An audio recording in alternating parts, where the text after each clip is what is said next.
farmers from across Maharashtra decided to march to their respective tehsil offices on 3rd December to show solidarity with the farmers protesting in Delhi against the centre's farm bills.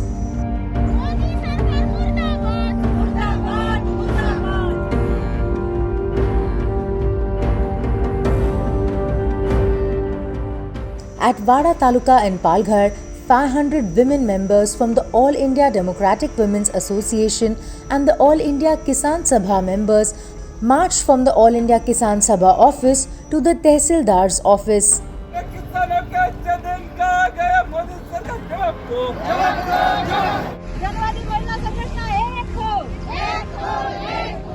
Midday senior correspondent Gaurav Sarkar along with photographer Satej Shinde were on the field reporting the event at Wada and Kiravali, where protests were being led solely by women. We're here today in Wada to cover the intensifying farmers' protest, where the All India Kisan Sabha along with the AIDWA have pledged to support and intensify the program further. Parallelly in Delhi right now, where the farmer talks are taking place, on the sidelines of it, we have this intensifying agitation taking place here in Wada. Mariam Dhawale of the All India Democratic Women's Association said, "Today, from what we understand, there are two agitations taking place here. One is the main protest being led by the All India Kisan Sabha, and the other is the Women's Convention by the AIDWA, which seem to have merged here. Can you tell us a bit about how exactly does the 3 farm bills that have been passed recently, how exactly does that legislation affect the women farmer community?" देखो, सबसे पहले तो ग्रामीण विभाग में ये total जो rural female workforce है, काम करने वाली जो औरत है, उसमें से 74% वो एग्रीकल्चर के अंदर है और टोटल जो लैंड ओनिंग कम्युनिटी है उसके अंदर सिर्फ 12.8% ज़मीन जो है वो औरतों के नाम है।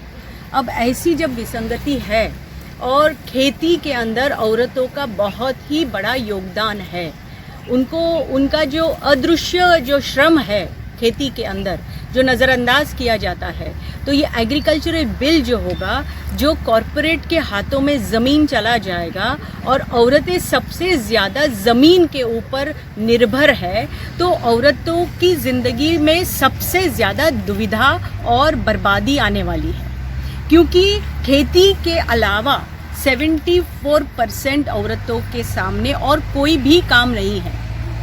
तो अभी वो किस तरह से जिंदा रहेगी?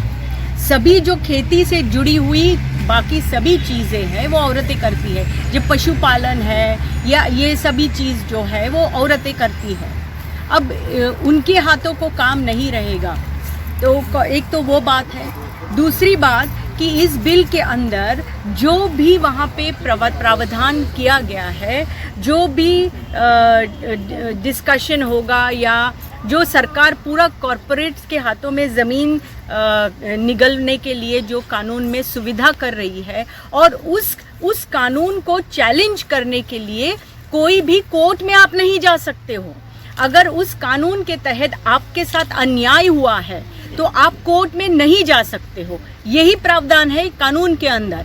तो इसका मतलब तो ये तो पूरा जनवादी अधिकारों के खिलाफ है। अगर ज़मीन वो नहीं देना चाहती है कोई औरत, उसके नाम पे जो भी वो 12% ज़मीन जो भी है वो नहीं देना चाहती है, और ये ज़बरदस्ती पूरा कानून को रद्द कर दिया। ये इलाके में पेशा कानून लागू है आदिवासी एरिया में, लेकिन पेशा कानून को भी यहाँ पे लागू नहीं होगा।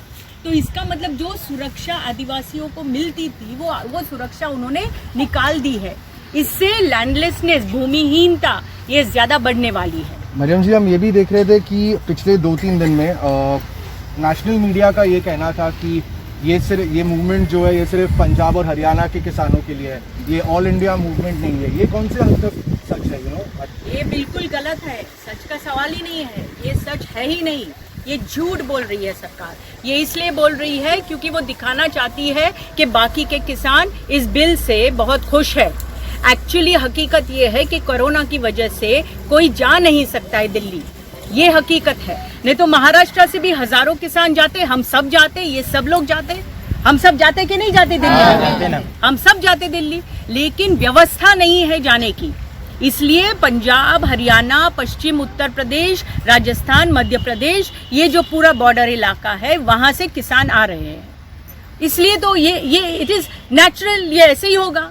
आप चल के जा सकते हो, आप जाओगे, लेकिन इतने लंबे से नहीं। लेकिन हर एक जगह पे देश के अंदर प्रोटेस्ट हो रहे हैं, किसान रास्ते पे आ रहे हैं, गांव गांव में मीटिंगें हो रही है, औरतों की मीटिंग हो रही है। अब हरियाणा और पंजाब के अंदर गांव गांव में औरतें मीटिंग ले रही है, क्योंकि सब पुरुष गए हैं Delhi.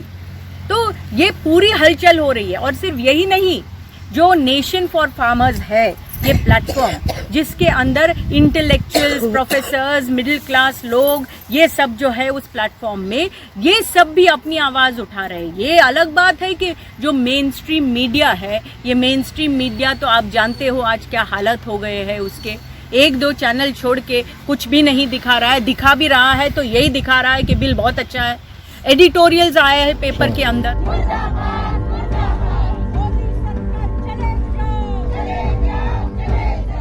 Gaurav also asked Mariam about the issues that Maharashtra's farmers face, how they are different from those in other parts of the country, and how the farm bills will adversely impact the farmers of Maharashtra.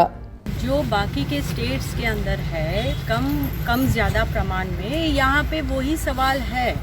जैसे खेती के माल को भाव नहीं मिल रहा है, वो यहाँ के किसानों का भी है। पानी का सवाल है, इरिगेशन जो है, सिंचन की व्यवस्था जो होनी चाहिए, ये यहाँ पे भी नहीं है, जैसे बाकी के स्टेट्स के अंदर नहीं है। जो लैंडलेसनेस है, ज़मीन भूमिहीनता जो है, वो यहाँ पे भी है। यहाँ पे कर्ज बाजारीपन जो महाराष्ट्र जो है उसका 1 नंबर में है आत्महत्या के अंदर। तो कर्ज बाजारी जो है वो महाराष्ट्र के में बहुत बड़े पैमाने पे है। तो सवाल जो आम किसानों का है पूरे देश के अंदर, वो सवाल महाराष्ट्र के अंदर भी है।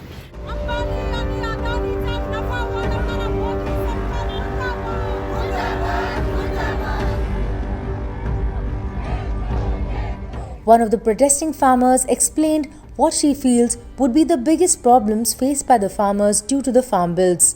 याच्यामध्ये असं आहे का, आम्ही सगळे किसान शेतकरी आहेत।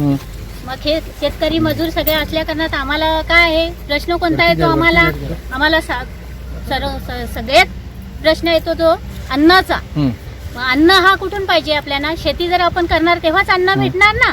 आपले खरीसवाले काय बोलतात, इथं करायचं नाही, आम्हाला तिथून हाकलून काढतात। मग तेव्हा ते हाकलून काढल्यावर आम्ही कुठं जाणार? आम्ही तर इथलं राहणार आहे। Stay tuned for more updates. Subscribe to Midday India. Get direct notifications on all our videos by clicking on the bell icon.